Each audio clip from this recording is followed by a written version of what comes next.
আমার নবীজি दोनों जहाনের বাদশা নবী রাসূলুল্লাহ সাল্লাল্লাহু আলাইহি ওয়াসাল্লাম তাবুক অভিযানে যাবে। তাবুক অভিযানে যে অভিযান প্রেরণ হয়েছিল, যে অভিযান আমার নবী করেছিলেন, রোমান সম্রাট হেরাক্লিয়াস যে কিনা ইসলাম ধ্বংস করার জন্য বিভিন্নভাবে পায়তারা করতেছিল, আমার নবী তাদের বিরুদ্ধে যুদ্ধ ঘোষণা করলেন। 3000 সাহাবী নিয়ে আমার নবী রওনা করলেন তাবুক অভিযানে। তাবুক যুদ্ধ শেষ হয়ে গেল। শেষ হয়ে যাওয়ার পরে মুসলমানরা সেখানে বিজয় লাভ করলেন। পড়েন সুবহানাল্লাহ। বিজয় লাভ করার পরে আমার নবীজি চলে আসলেন। আসার পরে আমার নবী মসজিদে নববীর মধ্যে বসে আছে। এমন সময় দেখা যায় নবীজির সাহাবী কাব বিন মালিক রাদিয়াল্লাহু তাআলা আনহু মসজিদে নববীর সামনে, আমার নবীজির সামনে একেবারে আদব সহকারে এভাবে অপরাধীর মতো দাঁড়িয়ে আছে। আমার নবীজি কয়, এ কাব বিন মালিক, কি হয়েছে তোমার? একটু বলো না কি হয়েছে। কাব বিন মালিক কয়, ইয়া রাসূলুল্লাহ, আমাকে maaf করবেন। ইয়া হাবিবাল্লাহ, দয়ার নবী, মায়ার নবী, ইয়া নবী আল্লাহ, আমাকে maaf করবেন, আমি আপনার সাথে তাবুক অভিযানে যাইতে পারি নাই। ইয়া রাসূলুল্লাহ, আমি যাইতে পারি নাই আপনার সাথে, একটু maaf করবেন আমাকে। আমার নবীজির রাগে চেহারা লাল হয়ে গেল। বলে, কাব বিন মালিক, বলো তোমার সাথে আর কে কে যায় নাই? বলে, ইয়া রাসূলুল্লাহ, আমরা তিনজন যাই নাই। আমার নবী কয়, হে কাব বিন মালিক, বলো তিনজনের নাম কে কি? কাব বিন মালিক বলে, ইয়া রাসূলুল্লাহ, সর্বপ্রথম আমি যাই নাই। 2 নম্বরে হেলাল বিন উমাইয়া যাই নাই। 3 নম্বরে মুরারা বিন রাবিয়া যাই নাই। 3 জন ব্যক্তি।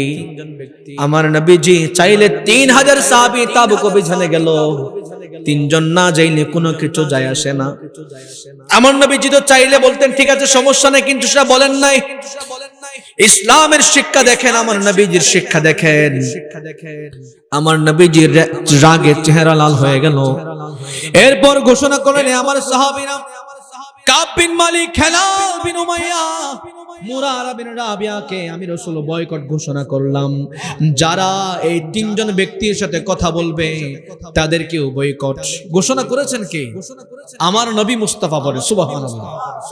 আমার নবীজি ঘোষণা করলেন, সাথে সাথে পুরো আরবের জমিনের মধ্যে ডিক্লেয়ার হয়ে গেল, আমার নবী যে 3 জন ব্যক্তিকে বয়কট ঘোষণা করলেন। এই 3 জন ব্যক্তির সাথে কেউ কথা বলে না। ডানেও যায়, বামেও যায়, দিক যায়, বাজারে যায়, আত্মীয় স্বজনের কাছে যায়, কেউ কথা বলে না। সকল দিকে ঘোরার পরে কাব বিন মালিক যখন নিজের ঘরের মধ্যে গেল, ঘর টোকা দেয়। একবার ডাক দেয়, 2 বার ডাক দেয়, ঘর দরজা খুলে না। 3 নম্বরে বলে, বিবি, আমি তোমার স্বামী আসলাম। কাব বিন মালিক, একটু দরজাটা খুলো, বড় ক্লান্ত। স্ত্রী কয়, ও স্বামী, আপনি আমার স্বামী, এই ঘর আপনার, আপনি আসতে পারবেন, সমস্যা নাই। কিন্তু শুনে রাখেন, আপনি যখন ঘরের মধ্যে প্রবেশ করবেন আমি এই ঘরের মধ্যে থাকবো না। আপনি সামনের দরজা দিয়ে প্রবেশ করবেন, আমি পেছনের দরজা দিয়ে বের হয়ে যাব। কারণ আপনাকে বয়কট করার জন্য আমার নবী বলেছে। ও স্বামী, আমি আপনাকে ভালোবাসার আগে আমি আমার নবীকে ভালোবাসি। সুবহানাল্লাহ। ও স্বামী, আপনি আমার স্বামী, কোনো সমস্যা নাই। যতক্ষণ পর্যন্ত আল্লাহ এবং আল্লাহ রাসূল আপনাকে ক্ষমা করবে না, ততক্ষণ পর্যন্ত আমি স্ত্রী আপনার সাথে কোনো প্রকারের সম্পর্ক নাই। পড়েন আল্লাহু আকবার। কাব বিন মালিক আদরের কলিজার টুকরা সন্তানের ডাকে, সন্তান, এ সন্তান। আরবের জমিনের মধ্যে প্রত্যেকজন কেউ আমার সাথে কথা বলে না, আমার নবীও আমার সাথে কথা কয় না।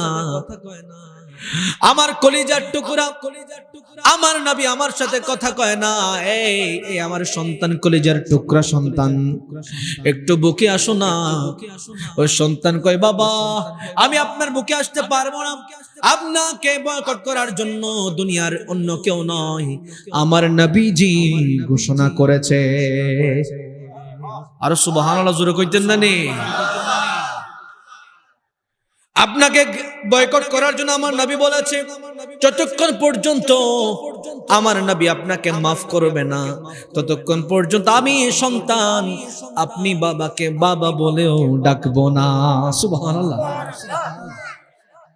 এরপরে হেলাল বিন উমাইয়ার কানে যখন এই খবর গেল, বয়কটের ডাক দিয়েছে আমার মুস্তাফা, হেলাল বিন উমাইয়া পুরো পাগলের মতো হয়ে যায়, পাগল পারা হয়ে যায়।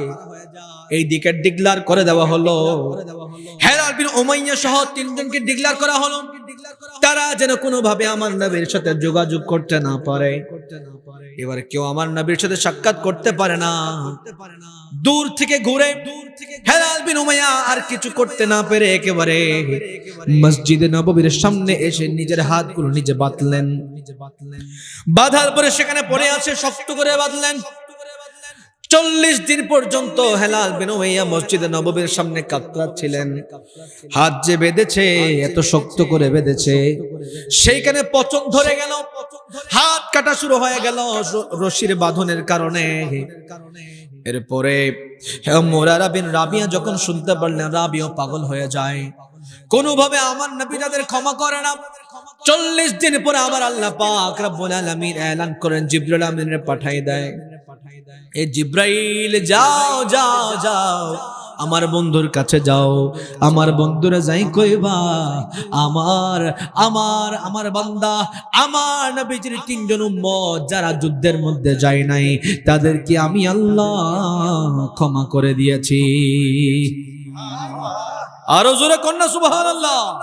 আল্লাহ পাক রব্বুল আলামিন বলেন, وعد الله الذين آمنوا وعملوا الصالحات منهم مغفرة وأجرا عظيما। আরো জোরে কোন সুবহানাল্লাহ বলেন।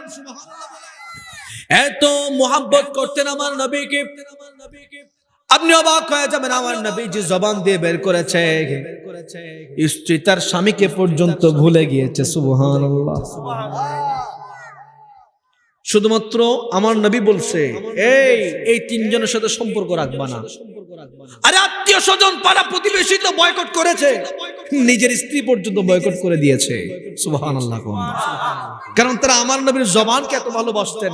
নবীর জবান দিয়ে যেটা বের হতো, সাথে সাথে সেটা তারা পালন করার জন্য পাগল পারা হয়ে যেত। পড়েন সুবহানাল্লাহ।